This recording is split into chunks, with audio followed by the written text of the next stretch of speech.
Hello there everyone, it is your boy B3 back with another kicking movie reaction review. This is one I've been meaning to review for a very long time, and many might be more familiar with the remake, which is on Disney Plus, I believe. But here, today, I would just like to review the original Mighty Joe Young from 1949. I don't believe it's rated. It's probably a fine family film, I guess. I don't know. I don't have kids. It's an hour 24 minutes. You can either get a physical copy or watch it on YouTube, Google Play Movies and TV, Vudu, or Amazon Prime Video. 7 out of 10 on IMDb, 95% on Rotten Tomatoes, 84% of Google users liked it. It was released on July 27th, 1949, as I said. Directed by Ernest B. Schoedsack, starring Terry Moore, Ben Johnson, Robert Armstrong, hopefully that's a familiar name, Frank McHugh, and Douglas Fowley. Music by Roy Webb, box office $1.95 million, and the story by, probably rather predictably, Marion C. Cooper. Animation by, you guessed it, Willis O'Brien, and also Ray Harryhausen. Yeah, so it's a Willis O'Brien and Ray Harryhausen film. Let me give you a quick read-up. So Jill Young, played by Terry Moore, has raised Joe, her gentle pet gorilla, since he was a baby. When a Hollywood Caliph nightclub owner, played by Robert Armstrong in functionally the same role he had in King Kong, travels to Africa and notices the amazing animal. He persuades Jill to send Joe to Hollywood, but Joe goes restless, performing for crowds, and finally breaks free from captivity, wreaking havoc on the city. To save Joe from the authorities, who want him dead, Jill must create an elaborate plan to send him back to Africa. Yes, if you haven't figured it out by now, this is basically an attempt to recapture King Kong. Yeah, and it's distributed by RKO, who distributed King Kong. You know, the animation's done by the guy who did the animation for Kong. You know, starring one of the stars from Kong in basically the same role.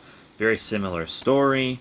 Story by the same person that did the story for Kong. It's very, very much an attempt to remake King Kong. Excuse me. Like what? 13 years or 16 years later, an attempt to just cash in. That being said, it's still a fun, enjoyable film. Still a very fun, enjoyable film. It's a big moment in history because it's Ray Harryhausen and his mentor, Willis O'Brien, working together for the first time. Very dope.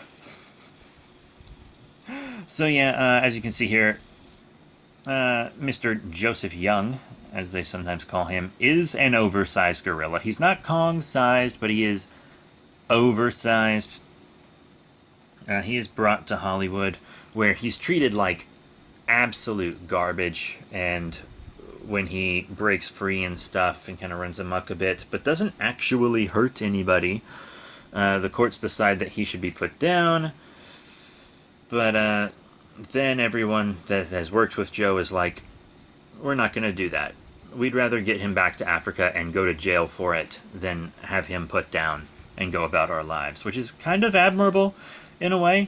One of them is even, the Carl Denham-esque character played by Robert Armstrong is even like, I shouldn't have pushed this. I should never have taken him from Africa. He deserves better. I'm sorry, and I'm going to go to jail in order to make things right. And I was like, that's very big of you. Wow. Wow. More than his Denham character tried to do to make amends in Son of Kong, for sure. Damn. So yeah, you know, and they eventually do get Joe back, because at the end of the film there's this big burning orphanage scene where Joe rescues orphans from a burning orphanage. And it's a little like, wow, burning orphanage. They just really went with it, huh? They just like, let's have Joe do something so amazing that they could never put him down without public outrage. And I guess that happened. But even though they decide not to put Joe down and send him back to Africa, how do the humans, how do the human characters get out of their legal trouble? They defied a court order. They attempted to smuggle what the courts considered a dangerous animal. They resisted arrest, grand theft auto at one point in order to get Joe back to Africa. And it's like, how did they get out of all those charges where the courts just like, screw it, orphans were saved? Because, like, two of the characters go back to Africa to live with Joe. You know, the girl who, was living in Africa before anyways, and then the cowboy in the act that fell in love with her and stuff, who was a genuinely good guy who, like, didn't pressure her or even really behave in a sexist way. So he was kind of a progressive character for the time especially, and I was like, huh, that's interesting.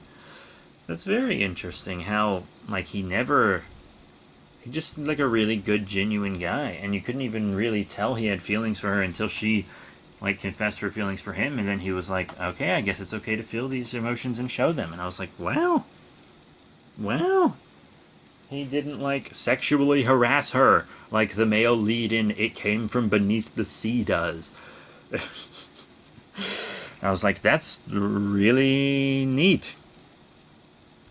And then, of course, we can't continue this without talking about animation. Ray Harryhausen estimated that he did the most animation on this project, which makes sense, because I believe Ray Harryhausen was brought on only as an animator, but Willis O'Brien was also likely doing some producing and production design in addition to animating. So it makes sense that Ray would have had to do the most. I don't think that's him. I don't think that was him just saying it as an ego thing, because I never got a very big sense of ego from Ray Harryhausen, and he always admired Willis O'Brien so much. Willis O'Brien made him the man he was in many respects. So I don't think he would try to steal credit from Willis O'Brien. I think that would be the last thing Ray would ever want in his life to do. So I believe him when he says that. Plus, as I said, Ray was wearing one hat on the production, while O'Brien was likely wearing multiple hats. Sorry, I shouldn't refer to him as Ray. Harryhausen was likely just wearing one hat on the production. And you can tell, actually, which scenes are Harryhausen's and which scenes are O'Brien's, because Willis O'Brien never quite figured out how to work with puppets that had a bunch of body hair and stuff. Like, if you watch the original King Kong, his hair is going all over which place. It looks like there's a bunch of bugs crawling under the hair, moving it around, because he would just, like, not really think about it when he moved the armature, and so all the hair would point in different directions when he moved the figurine. But Harryhausen would, like, brush the hair down with his fingers so that it kind of stayed in the same place. You can really see him perfect that technique in Sinbad and the Eye of the Tiger, but you can kind of see him doing it here too. So when Joe's hair isn't going buck wild, it's Harryhausen doing it. And also, he gave Joe this thing he would do where if Joe got frustrated, he would, like, hit his fist on the ground. And whenever you see Joe do that, that's Harryhausen animating him. For sure. For sure, that's Harryhausen doing the animation. So when you first see Joe in the very opening of the film, that's Harryhausen right there. Sorry, that's a coin from a previous video. MetaZoo Bister Pack opening. Check it out.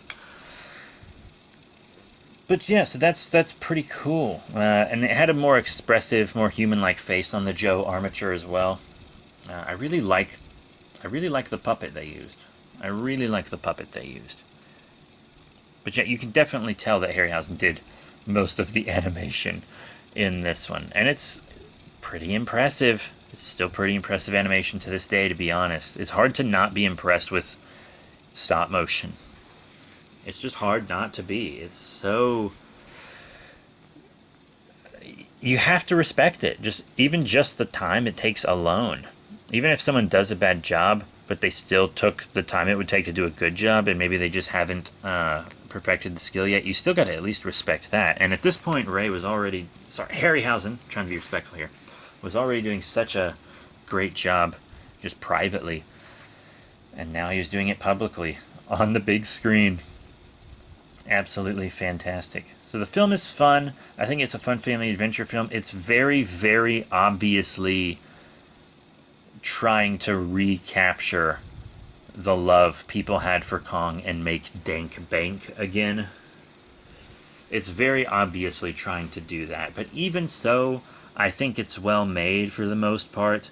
I kind of prefer the Ferris wheel ending rescue over the orphanage one, to be completely honest. And there's something I'm curious about. I kind of do reaction reviews, so I didn't look it up because I kind of just like to kind of do more of a raw reaction.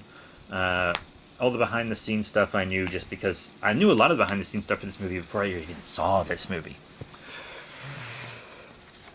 But yeah, so in my ending like rescue scene with the orphanage, the whole screen goes red. There's like a red filter over it, but I've seen a lot of just footage and clips and stuff where it's not red. So is it just my version that's red? Is there like a new version that has the red filter? Or in other stuff, was the red filter just not shown because they just used more raw, something a bit more raw and unfinished, and something that would match the trailer? Because this is 49. Film wasn't getting too gimmicky yet, because I don't think television existed in 49, did it? I don't remember. I don't know the exact year television came about. I just knew it was around the 50s. So I don't think they were competing with television. I think that might be added after the fact. But I don't know. If you know, please tell me. I'd very much like to know. Yeah, I try to go into these with the least amount of behind-the-scenes information just so I can kind of give a raw, reaction of a review. But, So that's it for My Joe Young, 1949. Thank you all very much for your support. If you're into Willis O'Brien and Ray Harryhausen, this is an absolute must-watch for anyone who loves stop motion. And it kind of has a kind of an important place in film history too, because this film is basically O'Brien passing the torch to Harryhausen, and that was very important for film, especially sci-fi and fantasy films, which are ones we talk about a lot on here. So that's it. Thank you all very much for your support. Remember to rate, comment, and subscribe. Check out all the cool links in the description below: Facebook, Twitter, etc.